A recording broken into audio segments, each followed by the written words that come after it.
The fleet came in on a Thursday morning. Western approach. Exactly where our projections said it would.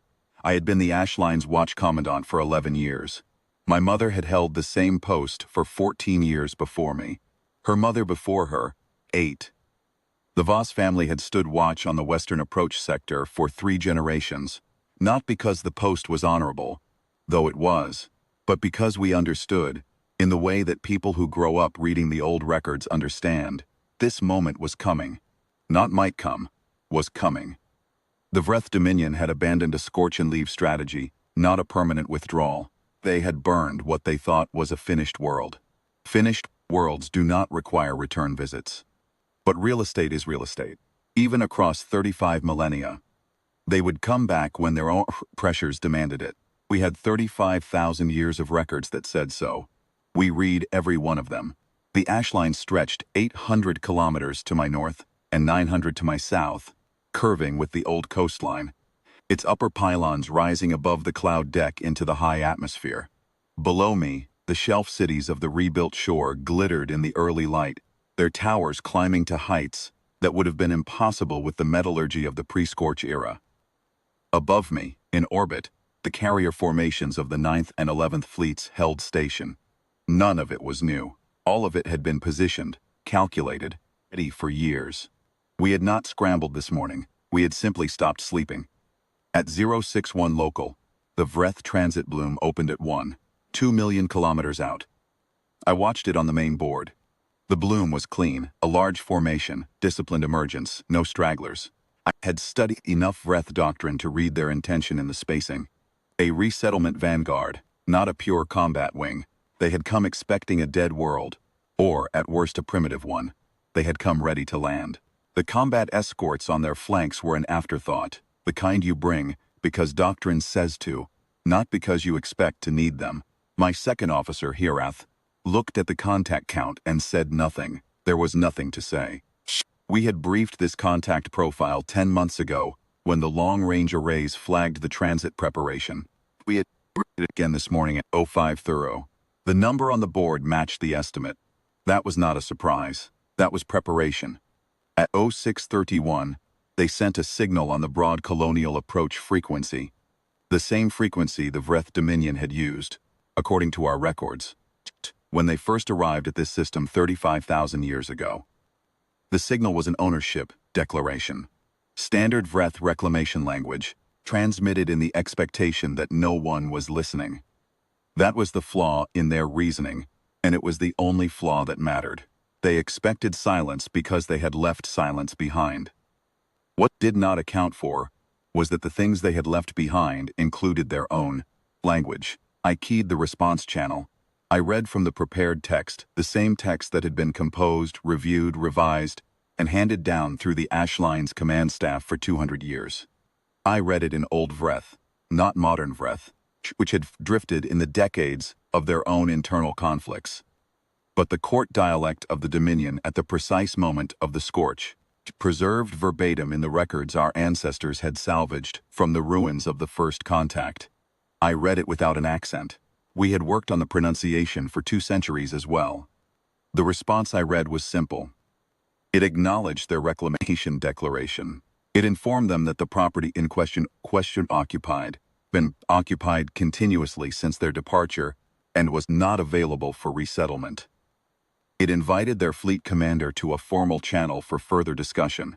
It was signed with the full title of the Ashline Watch Commandant in the Vreth honorific structure that indicated a military peer. There was a pause of 4 minutes and 17 seconds. I have always imagined what those 4 minutes felt like on their command deck.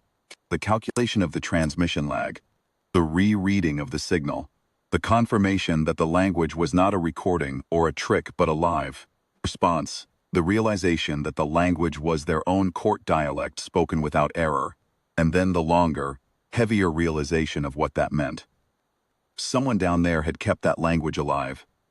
Someone down there had been waiting. Their commander opened a direct channel at 0649. His name translated roughly as Fleet Voice Ureth of the 3rd Dominion column. He asked, in careful modern Vreth that our translators followed easily, how this was possible. I told him the truth. I told him that 35,000 years was a long time. I told him that the survivors of the scorch had done what survivors do. They remembered everything. They recorded everything. And they made sure that every generation that followed them understood precisely what had been done and precisely who had done it. I told him that the ash line had been standing on this coast for 4,000 years, and that the fleet overhead had been in orbit, in rotating assignment, for 8,800. I told him we had been watching his Dominion's own long-range surveys for the past 60 years and had known this visit was coming for 11 months. I could hear the silence on his end as the full weight of that settled. Then I told him what the ash line was. Not a wall, not a defense in the conventional sense. The ash line was a message delivery system. It had been designed as such from its first foundation stone. The message was the full record of the scorch. Every site, every casualty estimate, every century of reconstruction, every generation that grew up, knowing the name of the force that had burned their sky. 35,000 years of memory, compressed and formatted for transmission in the Vreth Archive Standard, ready to be broadcast in its entirety to every ship in his fleet simultaneously. I gave him the choice that the ash line's founders had agreed upon, and that every watch commandant since had reaffirmed. Receive the record and leave, carrying it home to the Dominion, or do not receive it, do not leave, and find out what 800 years of engineering had built into the pylons above my head. Fleet Voice Urath asked for 1 hour to confer with his staff. I gave him 30 minutes. At 0732, the Vreth formation began to reorganize, not into an attack posture, into a withdrawal queue, orderly, disciplined, each ship slotting into transit departure alignment.